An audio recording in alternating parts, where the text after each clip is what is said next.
नमस्कार साथियों, आदृत में आपका स्वागत है। और रोज की बात ही आज भी एक बहुत ही महत्वपूर्ण विषय लेकर आए हैं। उस पर चर्चा करने के लिए है कि क्या है ट्रंप का टैरिफ डेडलाइन। चूंकि कल 9 जुलाई है और जो पूरी दुनिया को ट्रंप ने टैरिफ के लिए डेडलाइन दिया था 3 महीने का, 90 दिन का, वो कल मोहलत खत्म हो रही है।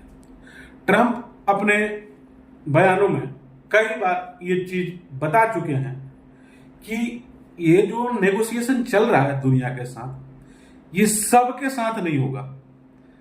9 जुलाई को ऑटोमेटिक कुछ चुनिंदा देश छोड़ दें, जैसे कि उसमें भारत भी आता है, चाइना था, कुछ देशों के साथ वो नेगोशिएशन कर रहे हैं, बाकी सब में ऑटोमेटिक वो टैरिफ लगा देंगे।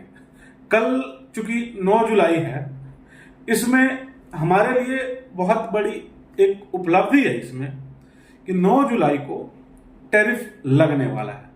भारत के साथ जो ट्रंप का नेगोशिएशन चल रहा था वो भी अभी ठंडे बस्ते में। आज तक 8 जुलाई के शाम तक अभी तक कोई निर्णय, मिनी डील, ट्रेड डील सब मार्केट में चला, अभी तक कोई पुख्ता सबूत आया नहीं। इसको देखते हुए ट्रंप ने इस डील को 1 अगस्त के लिए पोस्टपोन कर दिया है, लेकिन ये पूरी दुनिया के लिए नहीं किया है। क्यों है भारत के लिए बाहर, और खास करके हमारे पड़ोसी में बांग्लादेश के लिए बहुत ही सैड न्यूज है। आइए इसको विस्तार से समझते हैं।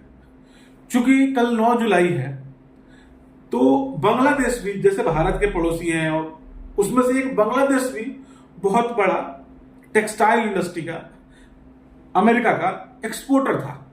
मतलब वहां से अच्छा खासा पैसा बांग्लादेश भी बनाता था, और चूंकि हमारा कंपटीटर भी था इन टेक्सटाइल इंडस्ट्री। ऐसा बांग्लादेश की कोई औकात नहीं है भारत में, लेकिन टेक्सटाइल में वो अच्छा काम कर रहा था। अब क्या होगा, जो डेडलाइन खत्म होगी भारत के लिए, तो 1 अगस्त का मोहलत मिल गया, लेकिन कल ऑटोमेटिक जो 35% का टैरिफ बांग्लादेश पे ऑटोमेटिक उसके टेक्सटाइल इंडस्ट्री में भी लग जाएगा। क्योंकि ये भारत में नहीं लगने, भारत के लिए पोस्टपोन्ड हो गया, इसलिए अब क्या होगा डील में ये कुछ क्लियर नहीं है। इसलिए अगर आप भारत के मार्केट को आज 8 जुलाई को वॉच किए होंगे, आपने नोटिस किया होगा कि भारत का टेक्सटाइल सेक्टर लगभग 8% छलांग मारा है। क्यों मारा है इसको समझेंगे आप। जब इसके डीप में जाएंगे तो समझेंगे कि कल जो 35% के टैरिफ लग जाएगा बांग्लादेश पे, तो जो कपड़ा एग्जाम्पल के तौर पर 100 रुपए का था, जो आज के डेट में अमेरिका में 100 रुपए में बांग्लादेश का कपड़ा बिकता था, कल के बाद वो 135 में बिकेगा। चूंकि अभी भारत पे टैरिफ का कोई जिक्र नहीं हुआ है। अगर उसके बेस में भी जाते हैं तो 10% तो सब पे लग रहा है, तो 10% मतलब 10% लग जाएगा, तो 100 का कपड़ा 125, 110 में बिकेगा, और बांग्लादेश का कपड़ा 135 में बिकेगा। तो 25% का डिफरेंस आएगा, जो 25 रुपए का। इससे अपने वहां में अमेरिका में बांग्लादेश का मार्केट कॉटन टेक्सटाइल इंडस्ट्री खास करके ध्वस्त हो जाएगा। ये हमारे लिए एक बहुत ही अच्छा मौका है। इस टैरिफ में हम अपने लिए एक बहुत बड़ा अपॉर्चुनिटी देख रहे हैं।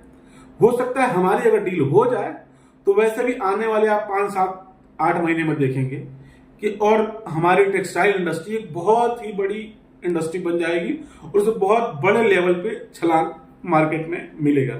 और इस तरह जो बांग्लादेश का भ्रम था, क्योंकि जब ट्रंप सत्ता में आए थे, उन्होंने जब 90 डेज का मोहलत दिया था, और तो बांग्लादेश के जो सो कॉल्ड ऑनर कहला रहे हैं, ये गलतफहमी में थे कि मैं एक इकोनॉमिस्ट हूं, तो इससे ट्रंप इनको राहत देंगे। क्योंकि जब ट्रंप आए थे तो उन्होंने इसका मुद्दा बनाया था, लेकिन वो बाद में शांत हो गए थे। तो इस गलतफहमी में ये थे कि हमारे लिए कुछ नहीं करेंगे। आप इसके रूट में जाएंगे तो जो बांग्लादेश का मोहम्मद यूनुस है, वो ऑलरेडी ट्रंप के एंटी हैं, क्योंकि जो ट्रंप के पहले थे बाइडेन, उनके द्वारा बैठाया गया पपेट है। क्योंकि जो बाइडेन था, जिसको फंडिंग जॉर्ज सोरोस द्वारा मिल रही थी, उसके बेटे से इसकी साठगांठ है, इसकी फंडिंग है, काम किया है, तो उस मामले में ट्रंप का एंटी था। लेकिन चूंकि ट्रंप उस लेवल पे इस पे अटैक नहीं किया था, तो ये गलतफहमी पाल के बैठा था कि बांग्लादेश, चूंकि मैं इकोनॉमिस्ट भी हूं और ट्रंप वैसे अटैक नहीं कर रहे हैं जिसे चुनाव के टाइम किए थे, तो बांग्लादेश को राहत का सांस मिलेगा। लेकिन ऐसा कुछ होता हुआ दिख नहीं रहा है और आने वाले समय में आपको दिखेगा कि भारत की टेक्सटाइल इंडस्ट्री बहुत अच्छा ग्रो करेगी अगर डील हुआ। और डील हुआ क्या, डील होगा ही, क्योंकि ट्रंप की भी मजबूरी है, वो डराना चाह रहा है लेकिन वो डरा पाएंगे नहीं। भारत जैसे महाशक्ति को उनके बस की बात अब नहीं है। खैर, ट्रंप क्या करेंगे ये तो सिर्फ वही जान सकते हैं, दूसरा कोई नहीं जान सकता। लेकिन भारत का टेक्सटाइल इंडस्ट्री अभी बहुत फायदे में जाएगा। अगर ये डील बन गई तो ये भारत के लिए वरदान साबित होगी। धन्यवाद।